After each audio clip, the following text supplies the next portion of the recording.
Ladies and gentlemen, this is a test of your emergency broadcast system.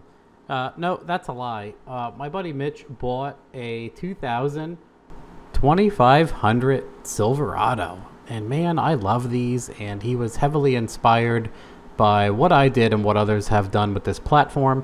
The most incredible thing about them is they are readily available and not completely destroyed in the Northeast, some of them anyway, mostly because the two-wheel drive trucks don't get driven much in the snow. They're not used for plow trucks because they're two-wheel drive. So anyway, for about $1,600, he picked up this truck. Hell of a steal, hell of a deal. And from then on, he's like, well, let's do this in stages. And I said, hey, I'll help you out with some products, and we'll do a similar thing for like 8s for 8, and we'll show a cheap truck build out, and we'll do a spreadsheet and everything and all that stuff that people love to see, including myself. So what he did first was, this was an iron-headed 6-liter, and I had the 799s from my '08 4.8 when I swapped over to the 706s to raise my compression for fun. And then I gave him a camshaft that I received from PCMs for Less also. So we wanted to try out his mild street strip all motor / turbo cam. Keith at PCMs for Less had developed a cam. It's a 224, 226. I'm unsure of most of the rest. It's like high 500s lift and then 114, 116 LSA, I believe. But he basically designed the cam from the ground up to work good on motor for people who were going to cam something and then do a turbo later. So it's essentially what I believe the Sloppy Stage 2 is, which that's just something I stumbled upon. This is something Keith actually engineered. And what I always wanted to do was, people do this with a 6-liter truck, but they are nervous to put cylinder heads on. And I'm like, man, you should put small ass truck heads on and just raise your compression, or do 799s or 243s. It would be incredible to see the result from just a cam and heads, but stock cylinder heads, just better, higher compression cylinder heads. So that's what Mitch set out to do. So this is going to be a little bit of story time. Bear with me. There's something funny happening here, and a lesson to be learned, and great results to cap it all off. So I'm like, hey, for now, why don't we just decap your stock injectors, see where we're at, and then probably upgrade or swap out your injectors with something meantime. And that's where the Mail Time with Snake Eater video comes in. I knew that a truck replacement injector was coming, so I'm like, well, let's just decap what you have and do it. So Mitch had 2 sets. He had another full intake. He had 16 stock-ish 628 style injector. When you decap them, you end up with about a 75-pound injector. It should be plenty for what we wanted to do. He decaps them. He doesn't do an awful job. And we have my buddy Ryan Gary flow them because he's local. And they are all over the place, locked up, wide open, not working, dripping. Flow rate is out of control. And took a little bit, but we found some that were close enough just to do some all motor testing. We were going to swap them out before we go turbo and scatter the thing.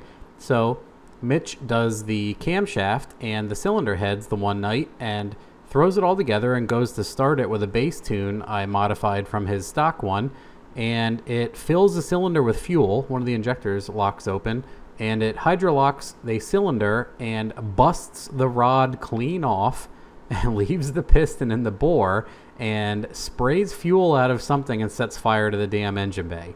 So what a incredible event. He was able to put the fire out with no damage, and he dragged the damn thing outside and let it sit until he decided it was safe and not going to set back on fire. So I had spare 6-liter pistons and rods. I had like a bucket of them, and I'm like, here you go. He replaced the one, fired it back up for fun. I put Snake Eater 1500s in it out of the Mustang, since the Mustang is down for now. And I had adapter harnesses from when I did my Colorado stuff, and we plugged this stuff right in. Fired it, no issue. I tuned it the other day on the dyno, and here comes the dyno footage.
Okay, so I do not have video of this, but this is the stock pull for the iron-headed 6.0, which might surprise some people, but that's just where it's at with that kind of mileage and poor injectors and a lot of other things going on. It made 215 horsepower to the tire, and that's fairly common for these. Most of the time it's 225, so 10 below is not awful at all. So what we'll do is we'll go to here we go, cam injectors baseline. So this is first time, and people people get all wound up about the torque number. This is why a lot of times I do mile an hour and no engine speed at all. The torque thing is just susceptible to a lot of noise. Sometimes you can get hits without any issues. There's a clean one, so we'll go this one and this one. So this is me just rolling in. Everything looked good on the first hit. That was noisy. Let me turn off torque real quick. Hit none. So this was okay, and then I cleaned it up a little bit. And then we'll get rid of number one. So you can see a pretty significant gain to begin with. And then we played with the tune-up a little bit. Number three, obviously a torque spike at the end here. But 307 horsepower. 315, 295, 310. Just messing around. And then at the end, approximately 322. With the torque line super mad, but that's fine. So you can assume peak torque was probably 306 foot-pounds ish from these peaks, 310, because these are all interruptions. So if we hit none and we do power only, we can see all the horsepower hits. So we'll do this one and we'll do this one. Yeah, based off speed. So this is quite a difference, obviously, because it's heads and cam, but it's just stock cylinder heads. It's just a little bit better compression, a little bit smaller chamber than the 317. It's the same size valves, just this is what compression and a cam will do. And what's really awesome about this so far is that's through stock manifolds and stock catalytic converters with the stock intake manifold. It's just tuned on speed density because it's going to be turbo very soon. So we put a 3-bar map sensor on it, set it up on 3-bar speed density OS, and tuned it completely, with no intake system. But most of the time, the gains aren't really there until you're in the 400-ish range through the stock MAF and whatnot. So it's really awesome to see how well it did. I believe I have a 12.5 air fuel with 24 degrees up top. We can take a look at this. Oh yeah, this last thing, the stupid scanner wasn't reading the map. Check this out. Stupid HP tuners got mad and it locked out a bunch of stuff. Injector duty cycle was not 9% and the map was not 43, obviously. So, but the spark is correct. There's only 24 degrees in it. And let me go back to, we'll go back to like the 315 pull. We'll show you some data here. So we can see here, map sensor comes up, spark. This is where it didn't make much more. Inlet temperature is pretty good. 24% injector duty cycle on the 1500. It's obviously way too much injector, but everything else is doing good. So it's pretty awesome to see this kind of result because it's not total fabrication. That's true. So this is one of those things for when you tell people just get rid of that 317 and put a smaller truck head on it. You will pick up power, and it's incredible to see like 110 horsepower gain from heads cam, even though it's completely stock, like non-ported craziness. And then the other thing here I wanted to show is people are always struggling to get these things to run right. So Mitch and I got coffee before we took his truck back to his shop. And I was like, hey, before you fire this thing up, let me just get quick video and we'll show people you can fire it, throw the thing in drive, 700 RPM idle, back out, put it in drive, not touch the gas pedal, brake pedal, just take off and drive, no problem. And they're no problem for 150 pounders on a P01 stock ECU. So Snake Eater 1500s for no good reason in this truck because we had them laying around. Check it out, all motor, fire it up. Oh yeah, difficulty.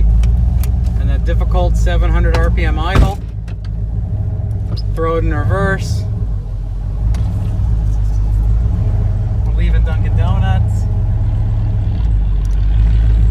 truck made 320 rear wheel through the 4L80E on 20% of the injector, roughly, maybe 18%. Yep.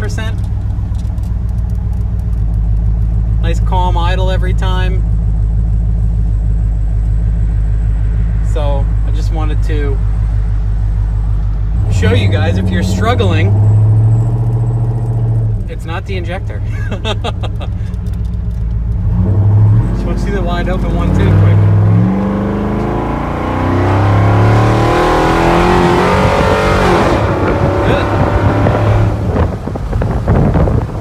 So in closing, I know this isn't the most feature-filled, most beautiful video you've ever seen, but it's a steady start on a simple truck and something we're going to keep updating as we go. We're going to do a video, he's going to bring it up on weekend, and we're going to throw a whole turbo kit on, Joey Fowler manifold, billet 7875, and just go nuts from there and do all the simple things. He already put the 450 in the tank, all very easy stuff to do. We would like to figure out on a spreadsheet what this would cost if you guys wanted to do it. It's probably the most fun you could ever have in a vehicle because you buy it mostly complete as is, and you just flash the ECU and throw the turbo on and start doing burnouts. So more to come on the truck. I'm pretty excited to see how well it did.